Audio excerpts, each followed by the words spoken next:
Josias e seu tempo, parte 2, por Charles Henry Mackintosh.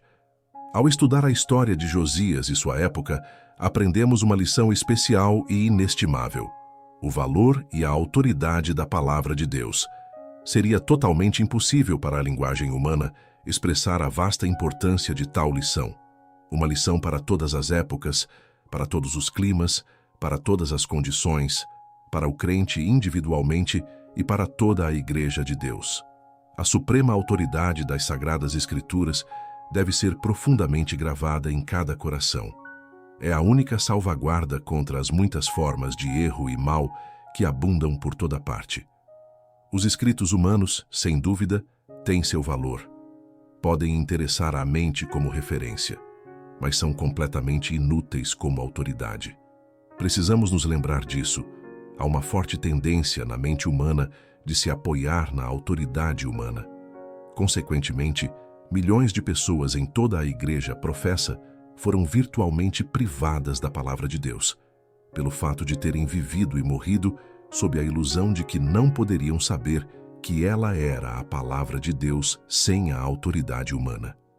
Na realidade, isso é jogar a palavra de Deus fora. Se essa palavra não tem valor algum sem a autoridade do homem, então afirmamos, ela não é a palavra de Deus de forma alguma. Não importa, no mínimo grau, qual seja a autoridade, o efeito é o mesmo. A palavra de Deus é declarada insuficiente sem algo do homem que dê a certeza de que é Deus quem está falando.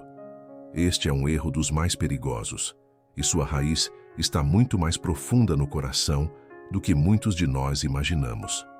Muitas vezes nos foi dito, ao citarmos passagens das Escrituras: como você sabe que esta é a palavra de Deus?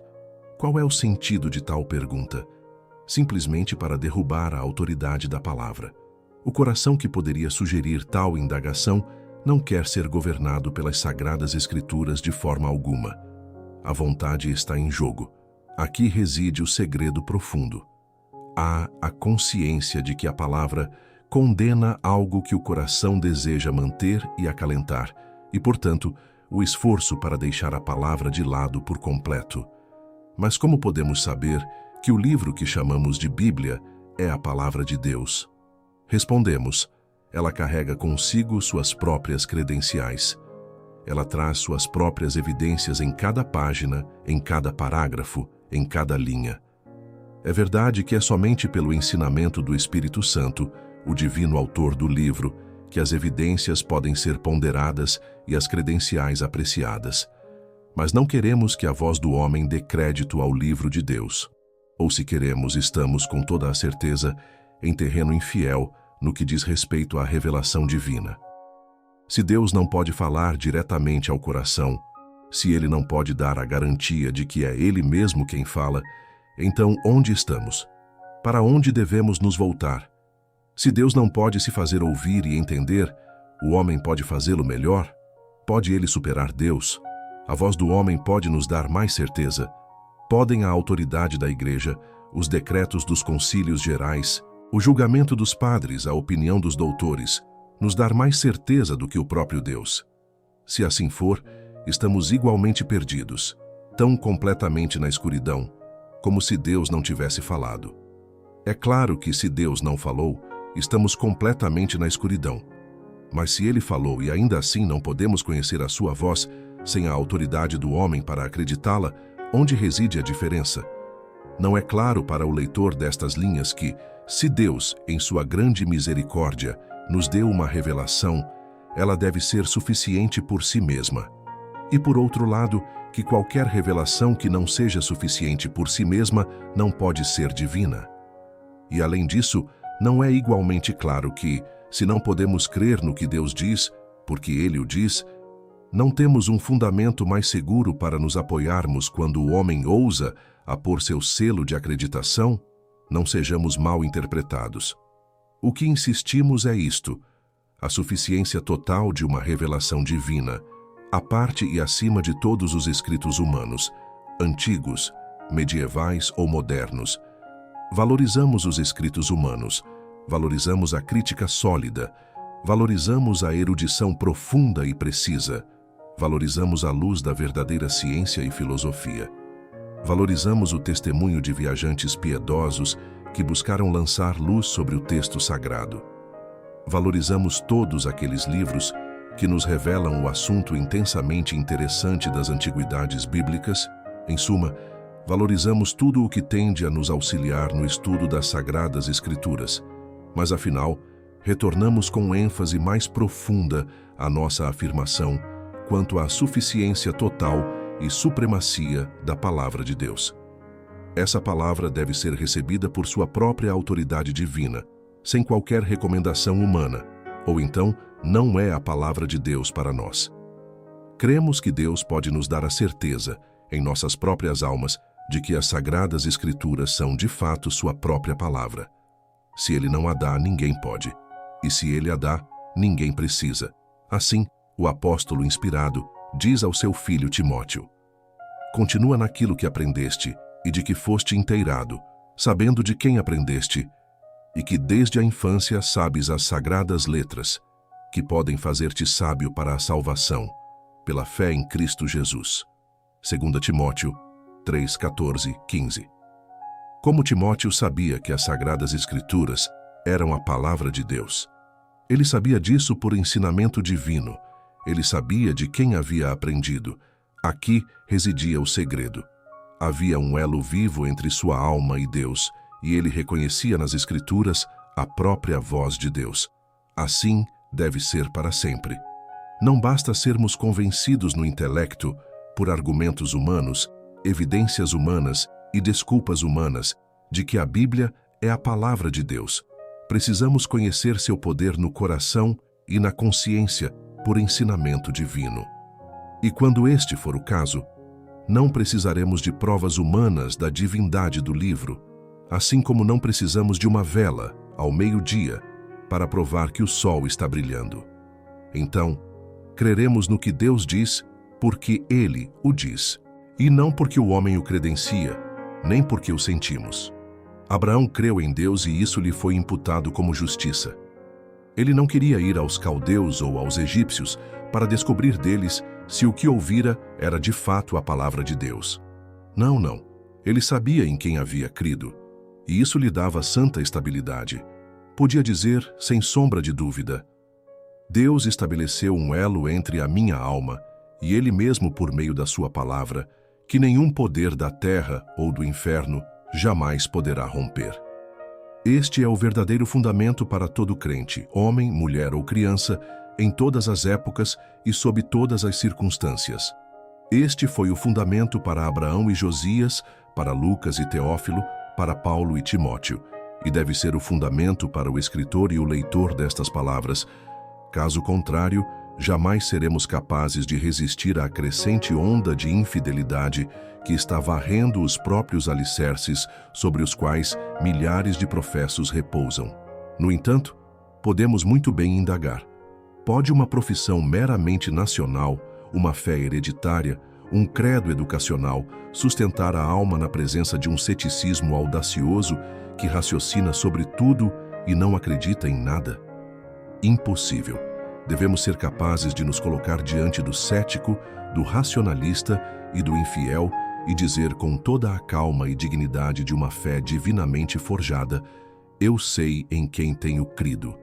Então, seremos pouco tocados por livros como As Fases da Fé, Ensaios e Resenhas, Luzes Quebradas, Ex Homo ou Colenso. Eles não serão para nós mais do que mosquitos ao sol. Não podem esconder de nossas almas os raios celestiais da revelação de nosso Pai. Deus falou, e sua voz alcança o coração. Ela se faz ouvir acima do barulho e da confusão deste mundo, e de todas as lutas e controvérsias dos cristãos professos.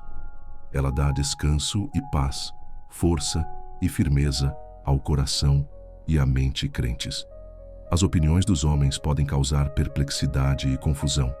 Podemos não ser capazes de desvendar os labirintos dos sistemas teológicos humanos, mas a voz de Deus fala nas Escrituras Sagradas, fala ao coração, fala a mim. Isto é vida e paz. É tudo o que eu quero.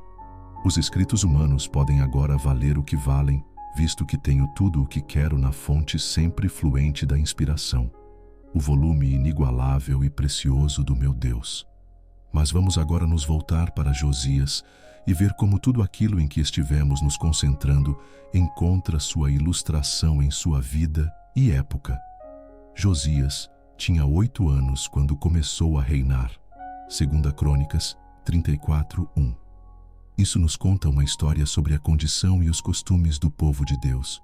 O pai de Josias havia sido assassinado por seus próprios servos após um breve e perverso reinado de 2 anos, aos 24 anos de idade. Tais coisas não deveriam ter acontecido. Eram o triste fruto do pecado e da loucura, as provas humilhantes do afastamento de Judá de Jeová. Mas Deus estava acima de tudo, e embora não esperássemos encontrar uma criança de 8 anos no trono de Davi, essa criança podia encontrar seu recurso seguro no Deus de seus pais, de modo que, neste caso, como em todos os outros, onde abundou o pecado, superabundou a graça. O próprio fato da juventude e inexperiência de Josias apenas proporcionou uma ocasião para a demonstração da graça divina e a exposição do valor e poder da palavra de Deus. Esta criança piedosa foi colocada em uma posição de dificuldade e tentação peculiares. Ele estava cercado por erros de várias formas e de longa data, mas fez o que era reto aos olhos do Senhor, andando nos caminhos de Davi, seu pai, sem se desviar nem para a direita nem para a esquerda. Pois no 8º ano do seu reinado, sendo ainda jovem, começou a buscar o Deus de Davi, seu pai, e no 12º ano, começou a purificar Judá e Jerusalém dos altos, dos bosques, das imagens esculpidas e das imagens de fundição. Este foi um bom começo. É uma grande questão, enquanto o coração ainda é sensível, tê-lo impressionado com o temor do Senhor. Ele o preserva de uma série de males e erros. O temor do Senhor é o princípio da sabedoria, e ensinou este jovem piedoso a saber o que era certo e a aderir a isso com firmeza inabalável de propósito. Há grande força e valor na expressão. Ele fez o que era reto aos olhos do Senhor. Não era o que era reto aos seus próprios olhos, nem aos olhos do povo, nem aos olhos daqueles que o precederam, mas simplesmente o que era reto aos olhos do Senhor. Este é o fundamento sólido de toda ação correta. Até que o temor do Senhor encontre seu verdadeiro lugar no coração, não pode haver nada correto, nada sábio, nada santo. Como pode haver se de fato esse temor é o princípio da sabedoria? Podemos fazer muitas coisas por temor ao homem, muitas coisas pela força do hábito, pela influência circundante, mas nunca podemos fazer o que é realmente reto aos olhos do Senhor, até que nossos corações sejam levados a compreender o temor ao seu santo nome. Este é o grande princípio regulador. Ele transmite seriedade, sinceridade e realidade, qualidades raras e admiráveis. É uma salvaguarda eficaz contra a leviandade e a vaidade. Um homem ou uma criança que habitualmente anda no temor a Deus é sempre sincero e zeloso, sempre livre de frivolidades e afetações, de presunção e pompa. A vida tem um propósito, o coração tem um objetivo, e isso dá intensidade a todo o percurso e caráter.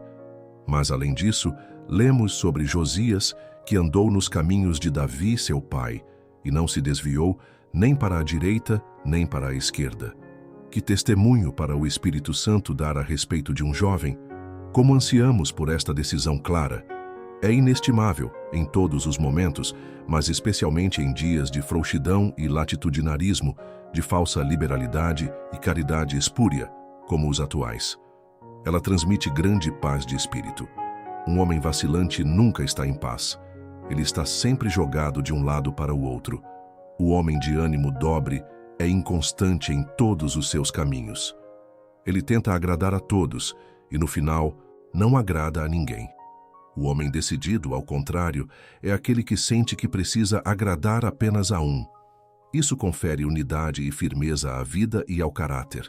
É um imenso alívio estar completamente farto de agradar aos homens e de servir aos olhos, ser capaz de fixar os olhos somente no Mestre e prosseguir com ele, apesar das más e boas notícias.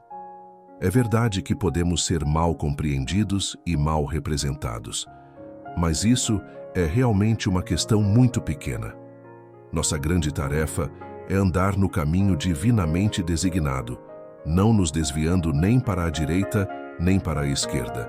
Estamos convencidos de que a decisão clara é a única coisa para o servo de Cristo no momento presente, pois tão certamente quanto o diabo nos encontrar vacilando, ele acionará todos os mecanismos para nos desviar completamente do caminho plano e estreito. Que o Espírito de Deus trabalhe mais poderosamente em nossas almas e nos dê maior capacidade de dizer: meu coração está firme, ó Deus, meu coração está firme, cantarei e louvarei. Passaremos agora a considerar a grande obra que Josias foi levantado para realizar. Mas antes de fazê-lo, devemos pedir ao leitor que observe em particular as palavras já mencionadas, a saber: no 8º ano do seu reinado, sendo ainda jovem, começou a buscar o Deus de Davi, seu pai. Aqui, podemos ter certeza, está a verdadeira base de todo o valioso serviço de Josias. Ele começou buscando a Deus. Que os jovens cristãos ponderem profundamente sobre isso. Centenas, tememos, naufragaram ao se precipitarem prematuramente no trabalho. Eles se ocuparam e se absorveram em seu serviço antes que o coração estivesse devidamente estabelecido no temor e no amor de Deus. Este é, de fato, um erro gravíssimo, e nos últimos anos encontramos muitos que caíram nele. Devemos sempre lembrar que aqueles a quem Deus usa muito em público, Ele treina em segredo. E, além disso, que todos os seus servos mais honrados têm estado mais ocupados com seu mestre do que com seu trabalho. Não é que subestimemos o trabalho, de forma alguma, mas descobrimos que todos aqueles que foram notavelmente reconhecidos por Deus e que seguiram uma longa e constante jornada de serviço e testemunho cristão, começaram com muito trabalho profundo e sincero no segredo da presença divina.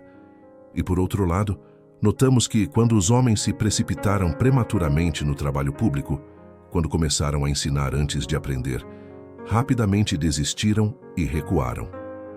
É bom lembrar disso. As plantas de Deus têm raízes profundas e muitas vezes crescimento lento. Josias começou a buscar a Deus 4 anos antes de iniciar sua obra pública. Havia, em seu caso, uma base sólida de genuína piedade pessoal, sobre a qual erguer a superestrutura do serviço ativo. Isso era extremamente necessário. Ele tinha uma grande obra a fazer. Lugares altos e bosques, imagens de escultura e imagens de fundição abundavam por toda parte e exigiam fidelidade e decisão extraordinárias. Onde encontrá-las? No tesouro divino, e somente ali. Josias era apenas uma criança, e muitos dos que haviam introduzido a falsa adoração eram homens de idade e experiência. Mas ele se dispôs a buscar o Senhor. Encontrou seu recurso no Deus de seu pai, Davi. Recorreu à fonte de toda sabedoria e poder, e ali reuniu forças para se cingir para o que o aguardava. Isto, repetimos, era extremamente necessário. Era absolutamente indispensável. O lixo acumulado ao longo de eras e gerações jazia diante dele. Um após o outro, seus predecessores haviam acrescentado a pilha, e apesar da reforma efetuada nos dias de Ezequias, parecia que tudo tinha que ser feito de novo. Ouçam o seguinte catálogo assustador de males e erros. No 12º ano, Josias começou a purificar Judá e Jerusalém dos altos, dos bosques, das imagens esculpidas e das imagens de fundição, e derrubaram os altares de Baalim na sua presença, e ele cortou as imagens que estavam no alto, acima deles. Esmagou também os bosques, as imagens esculpidas e as imagens de fundição, e fez pó deles, e o espalhou sobre os sepulcros dos que lhes haviam sacrificado, e queimou os ossos dos sacerdotes sobre os seus altares, e purificou Judá e Jerusalém, e fez o mesmo nas cidades de Manassés, Efraim e Simeão, até Naftali, com os seus enxames ao redor. E tendo derrubado os altares e os bosques, e reduzido a pó as imagens de escultura, e cortado todos os ídolos em toda a terra de Israel, voltou para Jerusalém. Veja também a narrativa apresentada em 2 Reis 23, onde temos uma lista muito mais detalhada das abominações com as quais este devoto servo de Deus teve que lidar. Não citamos mais nada. Já foi dado o suficiente para mostrar os terríveis limites a que até mesmo o povo de Deus pode chegar quando se desvia, mesmo que por menor que seja, da autoridade das Sagradas Escrituras. Sentimos que esta é uma lição especial a ser aprendida da história profundamente interessante deste, que é o melhor dos reis de Judá, e confiamos firmemente que ela pode ser aprendida com eficácia. É de fato uma lição grandiosa e importantíssima. No momento em que um homem se afasta das Escrituras por um fio de cabelo, não há como explicar as extravagâncias monstruosas em que ele pode se precipitar. Podemos nos sentir dispostos a nos maravilhar como um homem como Salomão pôde ser levado a construir altos para Astarote, a abominação dos Sidônios, e para Camus, a abominação dos Moabitas, e para Milcom, a abominação dos filhos de Amon. Mas então, podemos facilmente ver como, tendo em primeiro lugar desobedecido à palavra de seu Senhor, ao ir àquelas nações em busca de esposas, ele facilmente caiu no erro mais profundo de adotar a adoração delas. Mas, leitor cristão, lembremo-nos de que todo o mal, toda a corrupção e confusão, toda a vergonha e desonra, toda a reprovação e blasfêmia tiveram sua origem na negligência da palavra de Deus. Não podemos ponderar esse fato com muita profundidade. É solene, impressionante e admoestador além de qualquer expressão. Sempre foi um desígnio especial de Satanás afastar o povo de Deus das Escrituras.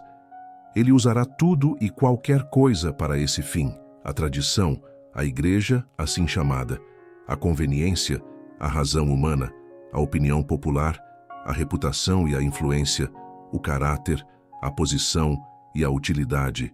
Tudo isso ele usará para afastar o coração e a consciência daquela única frase de ouro, aquele lema divino e eterno: está escrito.